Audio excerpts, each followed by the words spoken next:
आजकाल ना थोडं चाललं ना की दम भरल्यासारखं वाटत आहे. तर हॅलो गाईज, नमस्ते. मी Shweta. Welcome to my vlog. कसे आहात सगळे? सकाळी उठल्यानंतर केली कोवळ्या उन्हात थोडीशी वॉक. हे कोवळं ऊन जरा जास्तच कडक होतं असं वाटत आहे. नंतर खाल्ले रात्री भिजवलेले ड्रायफ्रूट्स. आणि आज सकाळी सकाळी माझं ना काहीतरी स्वीट खायचं खूप मन झालं होतं. मग शिरा बनवला आणि मग शिरा खाल्ला आणि थोड्या वेळानंतर पिले एक नारळ पाणी. काल रात्रीनं मला झोपीतच एवढं क्रॅम्प आला होता आणि एकच क्रॅम्प होता, पण तो जात होता येत होता, जात होता येत होता. बापरे, खूप वैताग दिला मला त्या क्रॅम्पनी. नंतर खाल्ले बॉइल्ड एग आणि आज बनवत होते मी शिमला मिरचीची भाजी.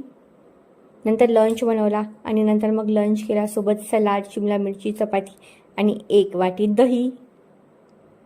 मग काम करत करत एका हाताने खात होते, लॅपटॉपकडे खात होते, लॅपटॉपकडे. आणि रात्री आज चिकनचा बेत होता, आज चिकनची भाजी बनवली होती आणि जेवल्यानंतर केली थोडीशी वॉक. तर भेटूयात आपण नेक्स्ट व्लॉगमध्ये.